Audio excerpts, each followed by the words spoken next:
welcome to our YouTube series of Python powered by QueryQuest.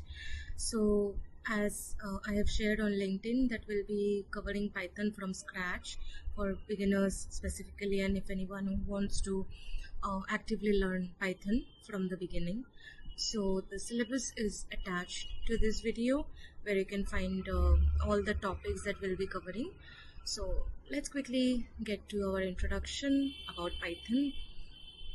So Python is a high level and an open source programming language which is basically known for its user friendliness. Okay, it's like very simple program and it's very readable, unlike Java or other low level code which is hard to read, like a lot of hard syntaxes, right? So Python is a very crisp and short programming language, and it allows developers to write very powerful applications with a very few lines of code. So within a few lines of code, it allows developers to build very robust coding.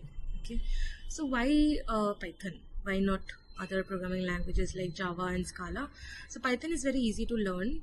It's the easiest to learn as per my experience and to understand as well.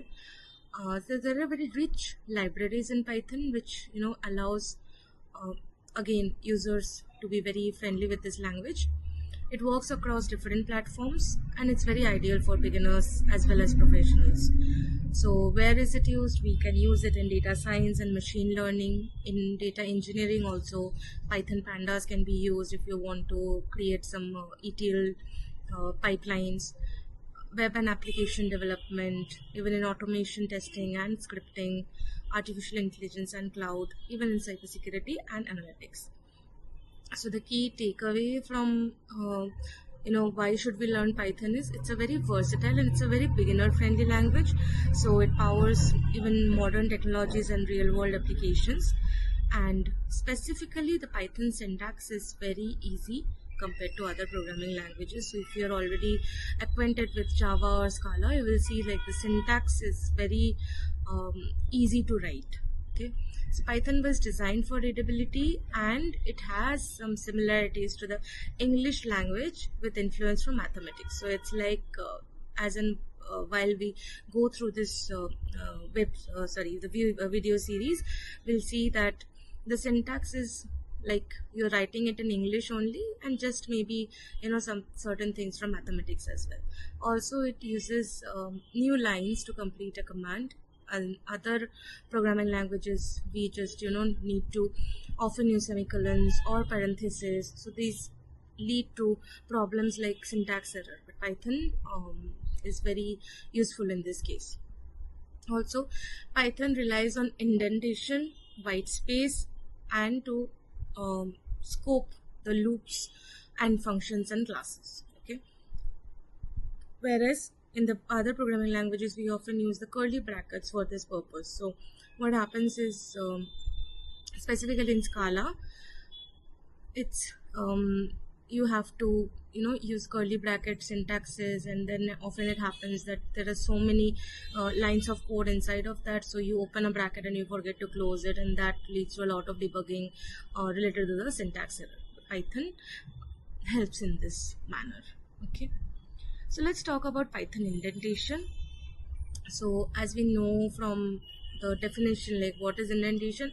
So it's referring to the spaces at the beginning of a code line, whereas in other programming languages the indentation is only for readability, whereas in Python it is very important because it indicates a block of code. Okay, for example, if I run this, that if 5 is greater than 2, then just print us very simple thing. So for this series we'll be using Google Colab. We'll be using the notebooks from that. Okay, let's write it. If 5 greater than 2.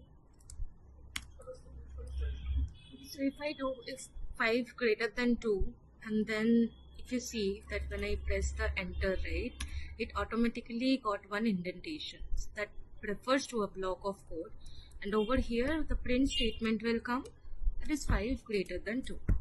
Okay, so if I run this,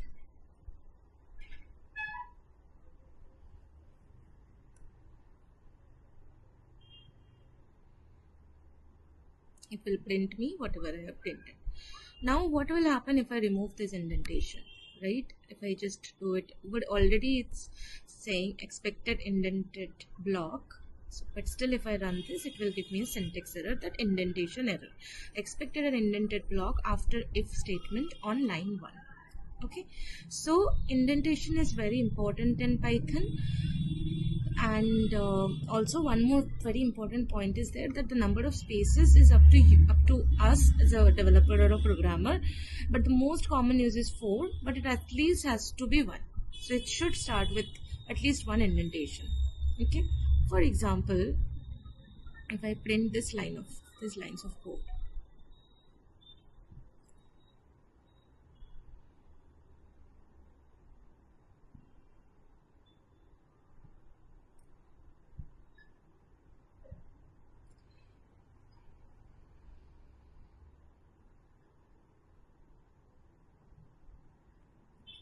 so I give 1 indentation over here, and then I again say that if 5 greater than 2, and then I use 4 indentations, so 1 2 3 4.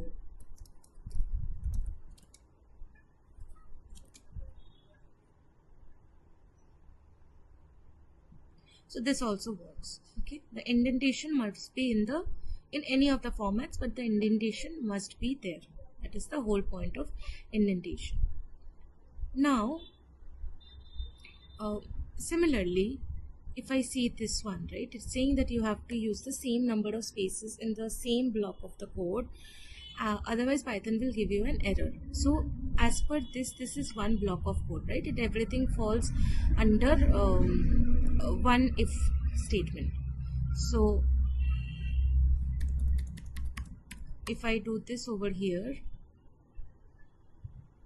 it says unexpected indent. Now if I remove this indentation and run this, it will give me the result, because under this one block of code we have the same number of spaces in both the print statements. So this is what it is about overall about indentation. We'll keep this in mind when we go to the next topics as well.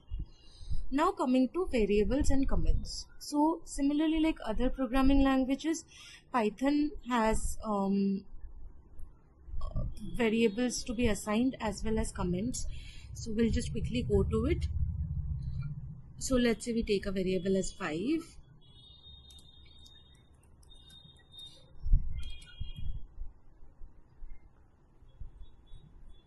Oops. We'll need to remove the codes over here. Okay, so this is just a simple variable assignment, that how we do in Python. And how is commenting work? So if let's say I want to add a comment, so it starts with a hash and says that variable assignment. Okay, so these are very basics of Python, where we assign variables, and it has no command for declaring a variable, right? Like for example in C or C++, we do have commands, like in Java or Scala also. Over here in Python, you just directly assign the variable. Okay, now this is about the basic introduction of Python. In the next video, we'll see about data types, that how many types of data types we have, and how do we assign data types as per our needs. Thank you for watching my video. Please do like and subscribe.